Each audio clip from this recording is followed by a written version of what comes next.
ధన్యవాదాలు sir. Sir ఒక 2-3 రోజుల క్రితం మా ఆఫీస్కి ఒక వ్యక్తి వచ్చి ఒక మాట చెప్పినాడు సార్. దాన్ని గుర్తు చేయదలుచుకున్నాను సార్. అతని పైన క్లినికల్ ట్రయల్స్ జరిగినాయి సార్. అతనికి కనీసం అవగాహన లేనటువంటి ఒక అబ్బాయికి క్లినికల్ ట్రయల్స్ జరిగితే అతని అవయవాలన్నీ దాదాపుగా పాడైపోయినటువంటి పరిస్థితి సార్. ఈ విషయం మీద మేము గత కొంతకాలంగా మేము పర్సనల్గా రీసెర్చ్ చేస్తూ ఉన్నాం సార్. చేస్తున్నటువంటి క్రమంలో మాకు కొన్ని కంపెనీల శాంపిల్స్, తర్వాత వాళ్ళ బయో రిజల్ట్స్, వీటన్నిటిని మేము పరిశీలించినటువంటి పిదపల ఇంకా కొంత సమాచారం కోసం, అంటే ప్రజా ప్రయోజనార్థం కొంత సమాచారం కోసం హెటిరో డ్రగ్స్ వాళ్ళకి ఒక లేఖ రాయడం జరిగింది సార్, త్రూ మన గవర్నమెంట్ ద్వారా. కానీ వాళ్ళు ఇప్పటి వరకు ఆ సమాచారం ఇవ్వకుండా చాలా రోజుల నుంచి, ఎప్పుడు సార్ నేను దాదాపు 4 నెలల క్రితం నుంచి ప్రయత్నం చేస్తూ ఉన్నా. రైట్ టు ఇన్ఫర్మేషన్లో పెట్టినా ఇవ్వట్లేదు, ఎక్కడ పెట్టినా ఇవ్వట్లేదు సార్.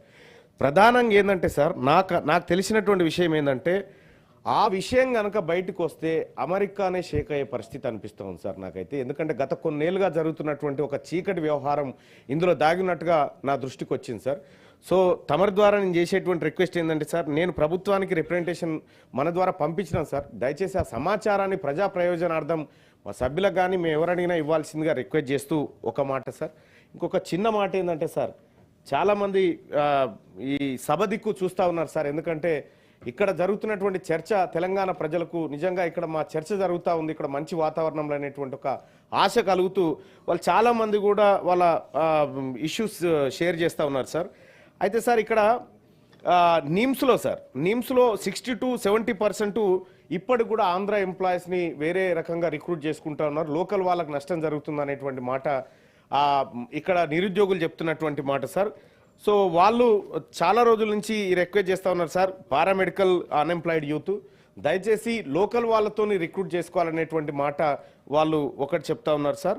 ఇక ఇంకొక విషయంలో sir, government junior college and degree కాలేజ్లో rule 10A act of 1994 and issued GO vide number GOMS number 16. Accordingly writ petition was filed so and so sir. అయితే further they are requesting to recruit the vacant post 5200 in the cadre of lecturers in. అయితే మనం private లెక్చరర్లను regularise చేసుకున్నాం sir high court order ద్వారా. అయితే వాళ్ళు ఏమంటున్నారంటే sir, so దాంట్లో కరెక్ట్గా జరగలేదు, మిగతా వాళ్ళకి అన్యాయం జరిగింది అనేటువంటి మాట చెప్తా ఉన్నారు సార్. గౌరవ న్యాయస్థానం దృష్టిలో ఉంది కాబట్టి అది దాని గురించి నేను సభ దృష్టికి సూచాయగా తీసుకొస్తున్నటువంటి మాట సార్. ఇంకొక చిన్న సార్, ఇన్ని ఉండవు స్పెషల్ మెన్షన్స్ అంటే ఒకటే ఉంటుంది. ఇక మళ్ళీ అవకాశం లేదు సార్. మళ్ళీ సభ వస్తుంది. ఈ సభ మంచిగా జరగాలని కోరుకుంటున్నా సార్. మీరు అందరు బాగుండాలి సార్. రెడ్డి గారు. అధ్యక్ష, ఇది రాష్ట్రంలోని వేలాది మంది హోంగార్డులకు సంబంధించిన అంశం అధ్యక్ష. ఇప్పుడే మిత్రుడు నవీన్ కుమార్ గారు కూడా కొంత మాట్లాడినారు. అంటే వాస్తవంగా క్షేత్రస్థాయిలో శాంతి భద్రతల పర్యవేక్షణ